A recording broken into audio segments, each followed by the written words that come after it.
என் தங்க பிள்ளையே, இன்று இந்த வாராகி தாயானவள் உன்னுடைய பல நாள் வேண்டுதலை நிறைவேற்றி கொடுக்க ஒரு சிறு பரிகாரத்தை உன்னிடம் சொல்லிவிட்டு போகலாம் என்று வந்திருக்கிறேன். ஏன் தெரியுமா என் தங்க பிள்ளையே? உன் உறவானது உன் பேச்சை சில நாட்களாக கேட்கவில்லை. உன்னையும் உன் வாழ்க்கையும் விட்டு விலகிவிட்டு நெடு நாட்களாக ஆகிவிட்டது. தாயே, என் உறவை சேர்த்து வையுங்கள் என்று என் தங்கப்பிள்ளை தினந்தோறும் கண்ணீர் வடித்துக் கொண்டிருக்கிறது. என் தங்க பிள்ளையே, அதனால்தான் உன்னை தேடி நான் வந்திருக்கிறேன். அதனால் இந்த பதிவினை முழுவதுமாக கேட்டு நான் சொல்லக்கூடிய விஷயத்தை நான் சொல்லக்கூடிய நேரத்தில் ஒரு முறை செய்துவிட்டால் போதும். நீ நினைத்த உறவோடு சந்தோஷமாக வாழலாம். அந்த உறவானது உன் பேச்சை மட்டும்தான் கேட்கும். ஏனென்றால் நான் கொடுக்கக்கூடிய உன்னுடைய வாழ்க்கை நலமாகவும் சந்தோஷமாகவும் அதில் எந்த ஒரு கஷ்டங்களும் இல்லாமல் ஆனந்தமாக வாழ்வாய். இனிமேல் நீயும் உன் உறவும் பிரிவதற்கு வாய்ப்பே அல்ல. ஏனென்றால் இந்த வாராகி தாயானவள் ஒரு சில விஷயத்தை கொடுக்கும் பொழுது அது உனக்கு நிரந்தர தீர்வுகளையும் நிரந்தர சந்தோஷத்தையும் கொடுப்பதற்கே சில காலதாமதம் ஏற்பட்டது. ஆனால் சில சூழ்ச்சி வலைகளால் உன் உறவானது இப்பொழுது சிக்கிக் கொண்டிருக்கிறது. நான் சொல்லக்கூடிய பரிகாரத்தை உன் இல்லத்தில் நீ செய்துவிட்டால் உன் உறவு எப்பேற்பட்ட சூழ்ச்சியாக இருந்தாலும் எப்பேற்பட்ட செய்வினையாக இருந்தாலும் நான் மீட்டெடுத்து கொண்டு வந்து உன் உறவு உன் கரங்களில் கொடுப்பேன். அதனால் இந்த பதிவானது உறவு பிரிந்தவர்களுக்கு மட்டுமே முக்கியமான பதிவு. அதனால் கவனமாக கேள் என் தங்க பிள்ளையே. உறவானது ஆரம்ப கட்டத்தில் இல்லாதது போல் இப்பொழுது மிகப்பெரிய மாற்றத்தை நீ சந்தித்து வருகிறாய். உன் பேச்சை ஒரு வார்த்தை கூட கேட்பதில்லை. நீயே போய் பேசினாலும் எரிச்சி அப்படி எரிந்து எரிந்து விழுகிறார்கள். என்னுடைய நலனை பற்றி சிந்திப்பதில்லை. என்னுடைய நலனானது பார்க்கவும் அவர்களுக்கு நேரம் இல்லை என என்னுடைய தங்க பிள்ளை இதையே நினைத்து நினைத்து அழுது கொண்டிருக்கிறது. அவர்களும் வேறு சில உறவுகளாலும் நண்பர்கள் மூலியமாக ஒரு நட்பு என்ற தகாத உறவு அவர்களுக்கு ஏற்பட்டிருக்கிறது. இதனால் என்னுடைய தங்க பிள்ளையின் மனநிலையை புரிந்து கொள்ளக்கூடிய அளவிற்கு இப்பொழுது அவர்கள் தலைகணத்தில் ஆடிக்கொண்டிருக்கிறார்கள். நம் உறவு எது, நல்லது எது, கெட்டது எது என்று பிரித்து பார்க்க முடியாத அளவிற்கு அவர்கள் வாழ்க்கையில் இப்பொழுது நான் என்ன சொல்லினாலும் கேட்கக்கூடிய மனநிலையில் அவர்கள் இல்லை. ஆனால் இந்த வகையில் சொல்லி அவர்களுக்கு எந்த பாதையில் சென்று புரிய வைக்க வேண்டுமோ நான் அவர்களுக்கு புரிய வைத்து அவர்களை எப்படி அந்த வலையில் இருந்து தப்பிக்க வைக்க வேண்டும் என்று இந்த வாராகி தாய்க்கு தெரியும். ஏனென்றால் என் தங்க பிள்ளையின் தனிமையில் மனவேதனையில் இருக்கிறது. நம்பியவர்களெல்லாம் குழந்தைகள் என்று பாராமல் ஒவ்வொரு தருணமும் தன்னுடைய குடும்பத்தை பற்றி யோசிக்காமல் அடுத்தவர் குடும்பத்தை பற்றி அவர்கள் யோசிக்கிறார்களே. என்னுடைய வாழ்க்கை என்னாகும் தாயே, எனக்கு எந்த வகையிலாவது உதவுங்கள் வாராகி தாயே என்று என் மனதுக்குள் அவ்வளவு குமுறுகளை கொண்டு என் தங்க பிள்ளை குமுறி கொண்டிருக்கிறது. என் தங்க பிள்ளையே, நீ கவலை கொள்ளாதே. இந்த தாய் இருக்கும் வரை உன்னை தனியாக தவித்து விடமாட்டேன். எவரெல்லாம் உன்னை கஷ்டப்படுத்தினாரோ, கலங்கடித்தாரோ, காலில் விழ வைத்தாரோ, அதே போல் நியாயத்தை கேட்டு அந்த இடத்தில் பல பேர் மட்டுமல்ல உன் உறவே உன்னை உதாசீனம் செய்ததோ அவர்களுக்கெல்லாம் தக்க பதிலடி கொடுக்க போகிறேன். இன்னும் ஒரு மாதத்தில் இது நடக்க போகிறது. ஒரு மாதத்தில் இது மட்டுமல்ல, உன் உறவு உன் காலடியில் வந்து விழப்போகிறது. அந்த அளவிற்கு மாற்றத்தை நான் உன் உறவுக்கிடையே கொடுக்க போகிறேன். எது நல்லது எது கெட்டது என உன் உறவிற்கு முதலில் புரிய வைக்க வேண்டும். அப்படி புரிந்தால்தான் நான் எந்த உறவை இழந்திருக்கிறேன் என்று அவர்களுக்கு புரியும். உன்னுடைய உண்மையான அன்பு, உண்மையான மனம், நல்ல ஒழுக்கம், நல்ல கட்டுப்பாடு என்பது சென்ற இடத்தில் அவர்களிடம் கிடைக்குமா? கிடைக்காது.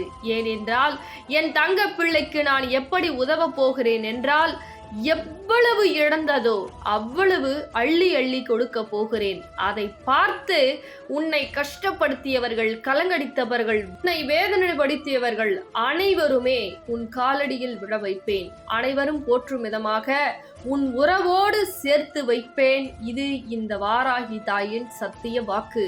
நான் சொல்லியபடி உன் இல்லத்தில் ஒரு காரியத்தை மட்டும் செய். என்ன செய்ய வேண்டும் தெரியுமா?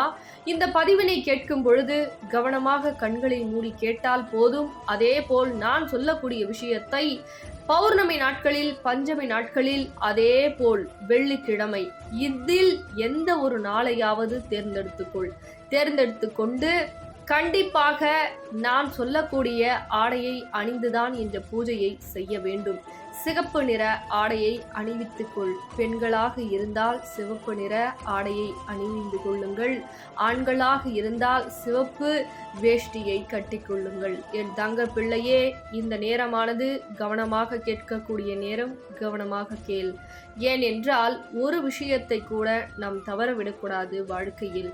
பிறகு சிவப்பு மலரை இந்த வாராகி தாய்க்கு புகைப்படத்திற்கும் அல்லது சிலைக்கு உன் இல்லத்தில் எது இருக்கிறதோ அதற்கு சிவப்பு மலர்களால் ஒற்றை செம்பருத்தியை வைத்து நீ அரளி, சிவப்பு அரளியாக இருந்தாலும் பரவாயில்லை, பூஜையாக நீ செய்ய வேண்டும். பிறகு இந்த வாராகி தாய் வருவேன் உன் பூஜையை ஏற்றுக்கொள்வதற்காக. நான் வரும் தருணத்தில் என்னை வெறும் வாயோடு அனுப்பி வைத்து விடாதே. எனக்காக பானகத்தை வைத்து பூஜையை தொடங்க வேண்டும். பிறகு ஒரு மஞ்சள் நூலை எடுத்துக்கொள்.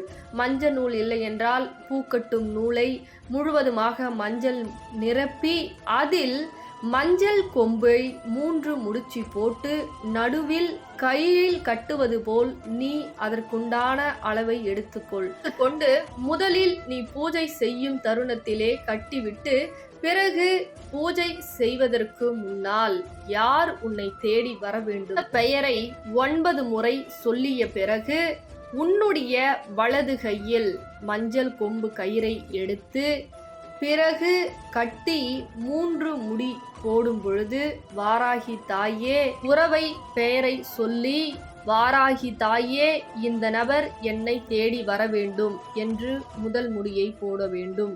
2வது முடி போட சொல்லும் பொழுது உன் உறவை பெயர் சொல்லி இவர்கள் என்னை தேடி வர வேண்டும் என்று நீ கயிறை கட்டும் பொழுது 3 முடித்து போட வேண்டும் உன்னுடைய வலது கரங்களால். என்ன தங்க பிள்ளையே, நான் சொல்வது புரிந்ததா? இல்லை என்றால் இன்னொரு முறை சொல்கிறேன், கவனமாக கேள். எப்பொழுதுமே நான் சொல்லக்கூடிய விஷயத்தை ஒருநிலைப்படுத்தி கேட்டால் புரியும் என்பதை இந்த பதிவின் மூலமாக திரும்ப திரும்ப சொல்வது அதுதான். பிறகு நான் சொல்லக்கூடிய விஷயத்தை திரும்பவும் சொல்கிறேன், கவனமாக கேள்.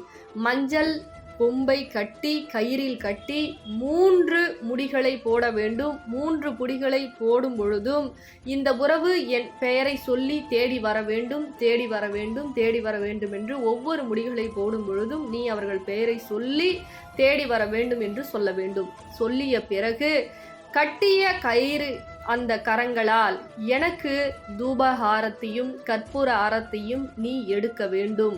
அதுவும் வீட்டு வாசலில் இருந்து எடுத்து கொண்டு வந்து பிறகு உன் பூஜை அறைக்கு ஆரத்தி காமிக்க வேண்டும் என் தங்க பிள்ளையே. இது எத்தனை நாட்களுக்கு நீ கட்டிக்கொள்ள வேண்டும் என்றால் 3 நாட்கள் கட்டிக்கொள்ளலாம், 7 நாட்கள் கட்டிக்கொள்ளலாம். ஆனால் கட்டிக்கொண்டு மாமிசங்கள் எல்லாம் உண்ணக்கூடாது. பிறகு நீ 3 நாளில் முடித்து கொண்டாலும் முடித்து கொள்ளலாம் இந்த கயிறை. ஆனால் அந்த கயிறை என்ன செய்வது 3வது நாட்கள்?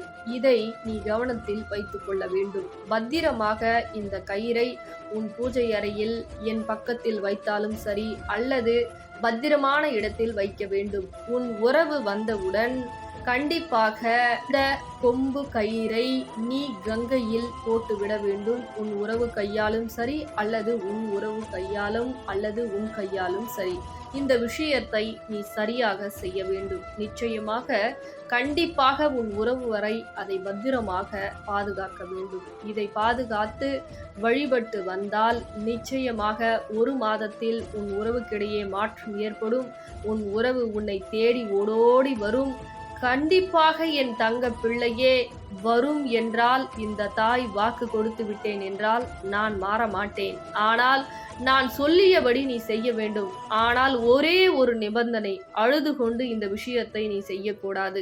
தைரியமாக சந்தோஷமாக செய். உன் உறவு வந்தால் நீ எப்படி சந்தோஷப்படுவாய் அதே போல் சந்தோஷமாக செய். அந்த சந்தோஷம் நிலைத்திருக்கும் என் தங்க பிள்ளையே. ஆனால் கண்ணீர் வடித்துக்கொண்டு இந்த பூஜை விரதத்தையும் பரிகாரத்தையும் நீ செய்யக்கூடாது என்பதை என் தங்க பிள்ளைக்கு இன்று தைரியமாக சொல்லுகிறேன். அதனால் நினைவு வைத்துக் கொண்டு இதை செய்யக்கூடிய தங்க பிள்ளைகள் செய்யுங்கள். உன் உறவு உன்னை தேடி வரும் என் தங்க பிள்ளையே. பிறகு இந்த பதிவினை உனக்கு தெரிந்தவருக்கும் தெரியாதவருக்கும் பகிர்ந்துவிடு என் தங்க பிள்ளை.